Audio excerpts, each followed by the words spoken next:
Hi, my name is Terry Hearn, and I'm one of the speech therapists from Autism Academy. And today I'm coming to you to talk to you about some of the at-home learning that we would like to provide for you in regards to speech therapy. So the first thing that I'd like to talk about is reading with your child. Read with your child every day. This goes for all kiddos at all levels, all ages. If you have a younger student and you're just looking through picture books, start with that. Look at the characters. Talk about what they see. Talk about what the characters are doing. Talk about how the characters are feeling. Talk about what they think is going to happen next. When you have older students and you're reading stories, talk about what's happening, where it's happening, what might be happening. Predict what they think is going to be happening. You can also have your kiddos draw a picture of the story after you've read it, or you can draw a picture and have your child come up with a story. But reading is so important and something that we highly encourage every day to enhance their language skills. The next thing that I'd like to talk about is playing with your kids. Get out the toys, get out the Legos, get out the blocks. Turn taking is a huge goal that all of us work on at the school, so let's continue that at home. There's so much that can be going on with the toys at home. Get into character. Pretend that you're the dinosaur. Pretend that you're the Lego Star Wars. There's so much that we can be doing to be interacting and enhancing their communication that way. We can also be looking at doing a scavenger hunt. There's so much to do with scavenger hunts, and you can look at every different level with this. You can say, let's find something big, let's find something small, let's find something red. Let's go outside and do the same thing. The weather is going to be beautiful. Let's get outside and look for some items that way also.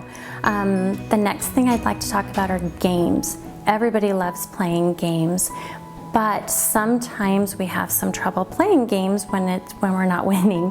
So practicing playing games at home, taking turns, talking about it's okay that we didn't win this time. It's okay that it's not your turn. Some games that are great for speech would be Guess Who, Boggle, Scrabble, Uno. There's so many things that we can do with games, and the kids just love having the interaction too when they're at home. Something else that we would like to talk about would be articulation goals. If your student is working on articulation, figure out what sound they're working on, look for a list of words, and you can just spend 5 minutes a day working on articulation. Some fun things to do would be in the car, looking outside, trying to find your sounds, things that start with your sounds. Look for playing I Spy.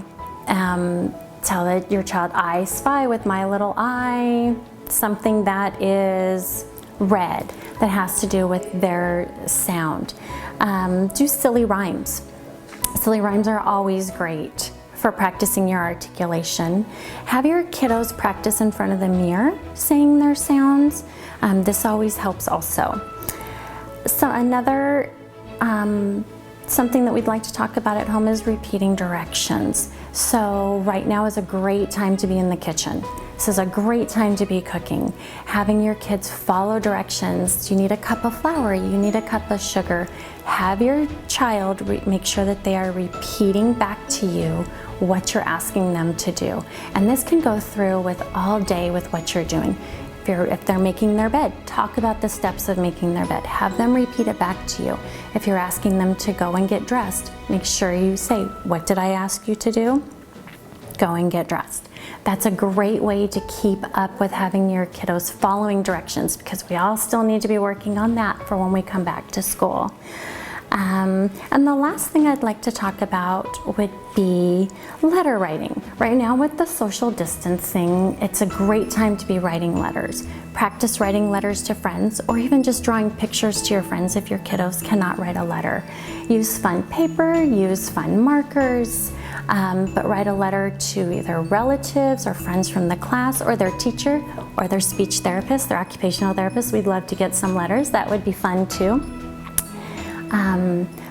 writing letters right now helps everybody feel connected, and it keeps with all of their skills. So I hope that this helps. We'll be in touch again next week with more things to do, and please don't hesitate to reach out and contact any of us with any questions. Thank you.